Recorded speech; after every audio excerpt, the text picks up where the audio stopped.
Bishop John Keenan started 2 years ago with the Synod for Paisley Diocese, and we had a conversation about evangelisation, and I saw in the Catholic Herald that they had started doing something similar to this down there, and I thought that would be a great idea. So I spoke to Bishop John, said could we do it, and he said have you got any priests, and I said well I've got 5 people that said they would help. By the time we went on the road we had 19 priests and 4 music groups.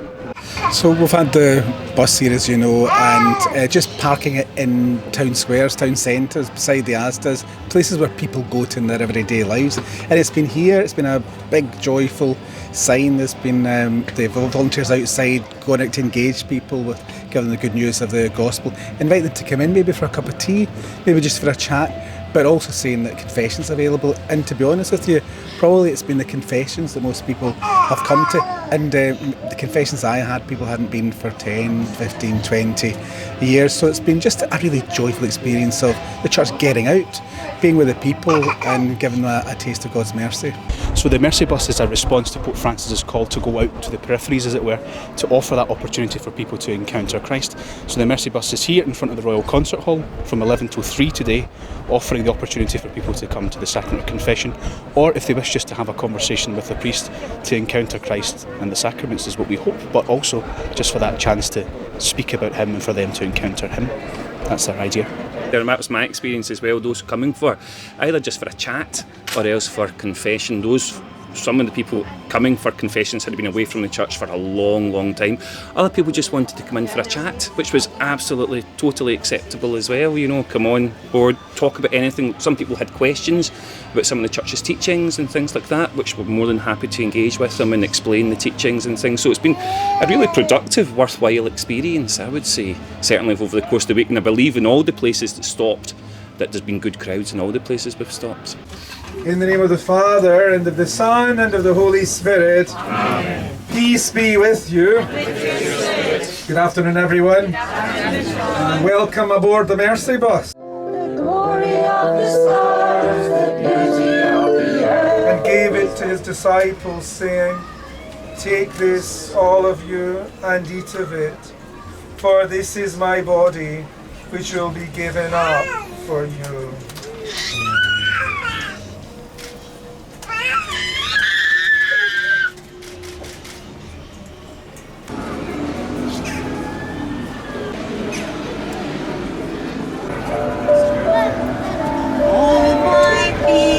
And failures, Lord, you understand. Here I am surrendered.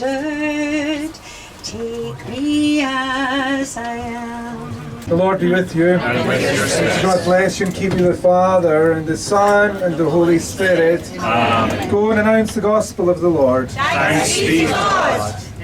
So in Coatbridge, the bus was on the main street there, and the doors were open. There were people outside just inviting people if they wanted to come in for a chat, have a cup of tea. Lots and lots of people going to confession. I spoke to quite a number of people, particularly people who had been away from the church for some time, some people who weren't Catholic at all and who just come in to find out what a Mercy Bus is all about. Today we're in Buchanan Street in Glasgow, and again we expect the same kind of thing, people just to be stopping by. Partly, I think the great thing about the Mercy Bus is that people are intrigued. They've never heard of what a Mercy Bus is, and so people just want to come in to see what it's about. And then, of course, we get an opportunity to speak to people, and if people wish, to receive the sacrament of confession. So you have death metal in one end, a pipe band in the other, and obviously a Mercy Bus in the middle. It's just typical Scotland, the typical Paisley as well, actually. Well, I was called down yesterday to help out in Greenock, but the Mercy Bus was also there for a couple of hours, and just the overwhelming sense is how people are longing for something more, something of substance, and they encounter that when they encounter Christ. So even if it's only a 5-minute conversation, hearts are slowly won towards him. It's fitting that the bus is here on the Feast of St John Vianney, who spent hours and hours and hours in the confessionals, and here we are in a movable confessional. So it's quite different from the one St John Vianney was in, but nevertheless the point still stands. People come to Christ and they get to meet him there, and hearts are converted and lives are changed in the small things, and please God in the great. But looking back and reflecting on the week we've had, it's been such an honour to go out and spread the joy of the gospel. People have been so receptive. We've spoken to people from all different walks of life, people with faith, without faith, and we've got one thing in common: the majority of people love God and want His mercy. And that really has just revived our faith and made us feel so humble.